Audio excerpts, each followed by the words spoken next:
You didn't actually think we'd just let you walk in here, did you? Yeah, we did. We're looking for survivors. Well, you found some. It's a bitch, ain't it?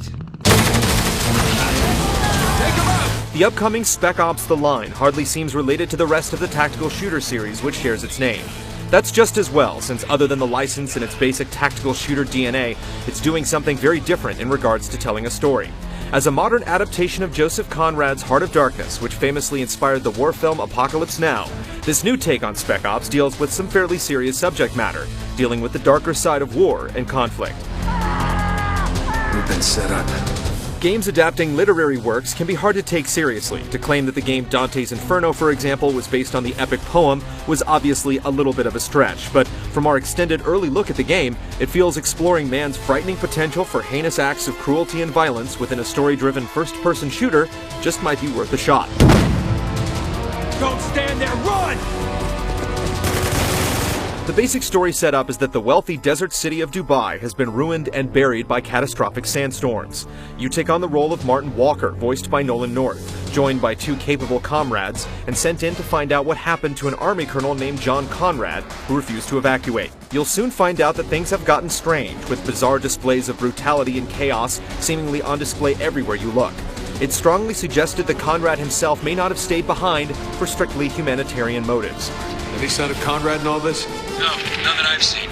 I heard rumors that he's still alive, but if that's true, he's in hiding somewhere. The established order seems to have gone completely out the window, and outlaws, stranded civilians, and U.S. military personnel are all in the confusing mix together, and they don't always play nice. As you try to infiltrate the city and piece it all together, you can expect plenty of people to shoot at you. You will, of course, be returning fire. Watch out for that runner! He's going for you! Reloading!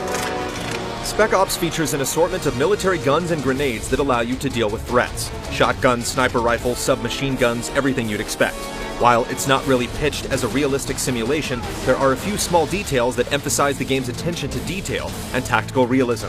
You're able to crouch for improved accuracy, for example, and toggle fire modes on certain weapons. Your squad mates Lugo and Adams don't constantly rely on you for move here, do that orders, but you can order them to take out particular targets or deploy a flashbang should the situation call for it.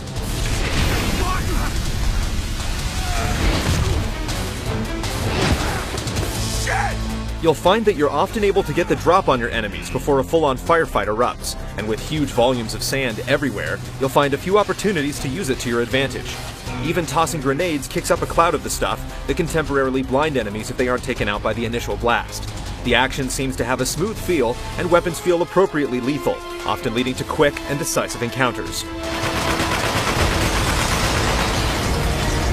In between getting through the straightforward combat scenarios, the line attempts to integrate choices into the game without resorting to too many obviously good or bad options.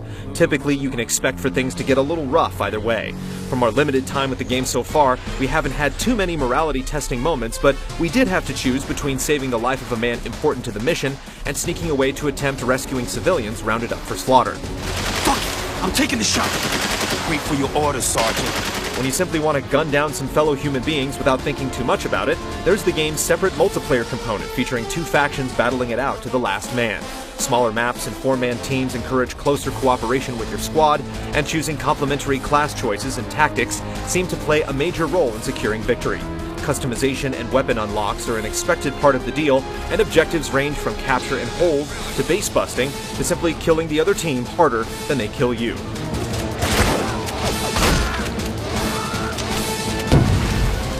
Spec Ops: The Line is certainly not throwing away the field manual when it comes to building a solid military shooter, with consideration toward all the expected modes and options. But the game makes it pretty clear that it's not afraid to try something different. See if this unorthodox twist pays off when GT emerges from the sands with a full review in the coming months.